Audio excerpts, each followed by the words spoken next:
You ever have that like that perfect summer dish? You know, the thing that just like says like we're here, you know, and it's fleeting. Yeah. I feel like that. I feel like it's fleeting. Yeah. And it's, you know, I like to eat my proteins, my meat proteins, but this time of year I really don't even miss them. There's just so many offerings available coming out of the fields. It's like you just don't need it. Summertime cooking's just easy. It's just full on right now. Yeah, we're gonna get to this point. You know, the beans are in abundance. You'll find that in these boxes. The squash, the corn is sort of on its way out, but we'll be hanging on to that for a minute. How long will we have eggplants? Eggplants looking good. I would say probably till frost. Oh, really? Yeah. Wow, interesting. Yeah. Cool. Yeah. Okay, so buckle up because it's eggplant season Yeah, for sure. for a while. And tomatoes are just like Yeah. busting Yeah, loose, yeah. everything. Yeah, the tomatoes are unbelievable this year. It's been great. Seeing some new friends to the box. What do we got? Okra over here. Kind of underrated. Yeah, really. for sure. Do you have any like nostalgia around okra? I do. Well, my grandmother, of course, we were from the South, down in Alabama, my mom's side, and we ate okra. Yeah. Fried okra, it was good. You see that little scar right there on my hand? That Yeah. little tiny scar on the tip of my finger. I was in my aunt's house in Georgia cutting okra. I was probably 5 or 6 or something. And she's like, "Here, Jamie, go out in the garden and go cut some okra." You know, and here I am, and Aunt June is watching me from the porch, running up to the house, bleeding all over the place because I almost cut my finger off. Every time I hold okra, you know, I just look back at that little white scar on my finger, and that's my moment. So looking forward to this. Really exciting moment in time. You know, it's a really brilliant time of year. What are you thinking? I'm gonna take some beans because there's a lot of them, and I'm seeing the yellow French beans and the haricots verts and these beautiful purple beans. It looks like Romano beans. We're gonna cut these all into about the size of a corn kernel. Then I'm gonna take the corn kernels. There are only 2 ears of corn in this. They're very special, and we're gonna fold it in together. We're gonna cook the corn and the beans together. They'll cook at the same time because they're the same size. We're gonna shave some okra on a mandolin. We'll dress it with a lot of olive oil and bake it until it's really crunchy. We're gonna top the corn and beans thing with some crispy okra.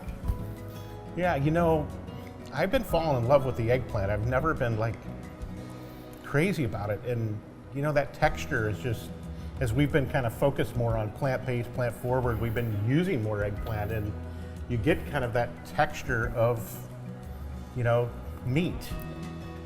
This eggplant, I've been telling people, is fantastic because it's not like, you know, it's not like that grocery store model. It's not these big blown up eggplants. Look in there. People say they're seedy. I don't see any seeds. Picking these really at the right stage is key. Yeah, they're so firm. These are great. They're not like spongy, though they will bring on whatever flavor you cook in them. So that's really kind of cool about the eggplants, especially at this stage. They're really great. So I'm doing ELT. Got it. And of course, the eggplant is going to take a little more time to cook, so going to put that on first. Yeah, but for expediting this, we're going to cut a bunch of beans, just sort of gather them together, you know, tap them down to one side because they're all different lengths. When you get that side exposed, then keep the grip and just slide the end off with the knife.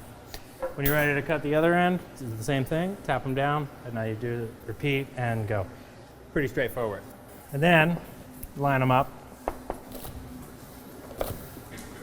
And like I said, just get those about the size of a corn kernel.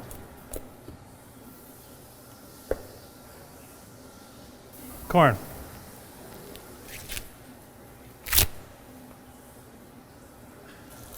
A lot of people, you know, want to hold their corn over a bowl, and they've got some maybe fancy drill bit attachments, and they send it through this thing. Or I'm seeing bunt pans right now. You're doing that. If you don't have any of those things to expedite the removal of corn from the cob, just lay it down flat It will not bounce all over the kitchen.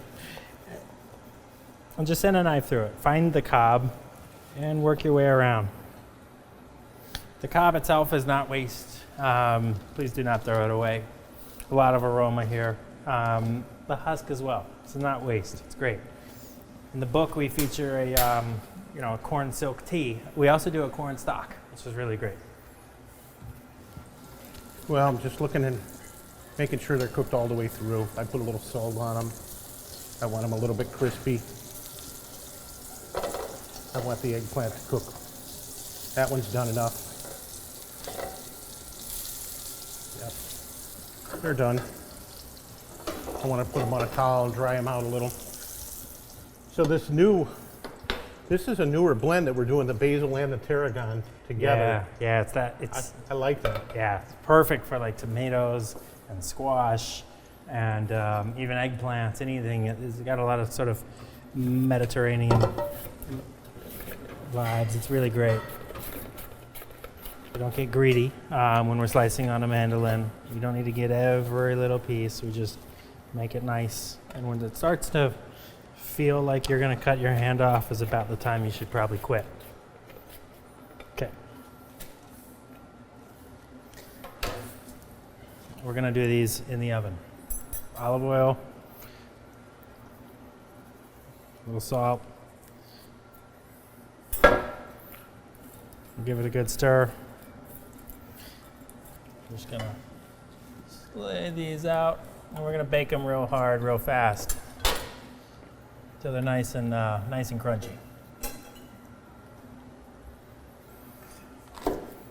This time of year, with all the peppers coming in, I just can't resist getting a pepper on damn near everything I'm eating. The colors and the flavors. Yeah, it looks great.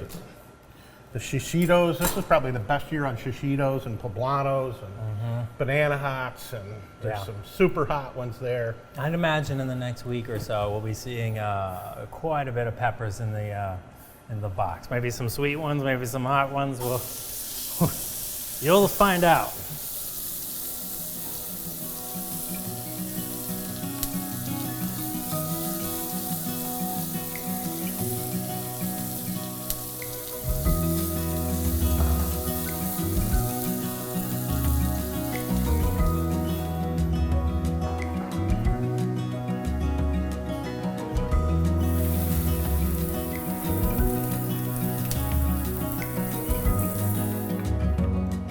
So we let this steam in just a little bit of water. Just give it a little moisture to, not brown, and gently cook evenly.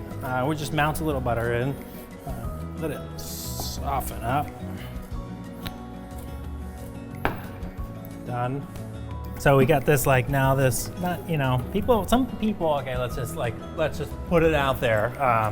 Oh my gosh, that's good. It's great, yeah. So people have issues with okra.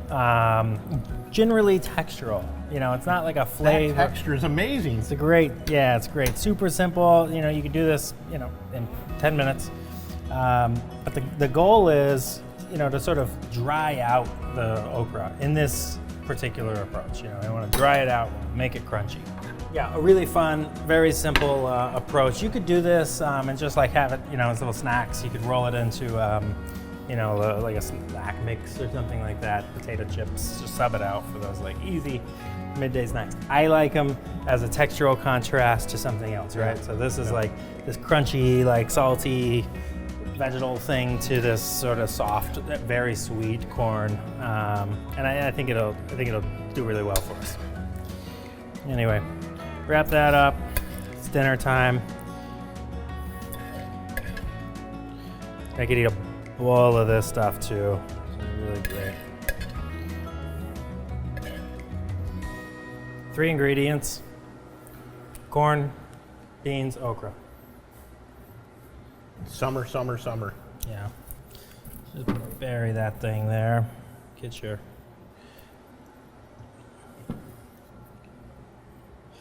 And I love that. done. Yeah. Nice and easy. Cheers. Well, good day. I'll split it with you. It's a deal. Cheers.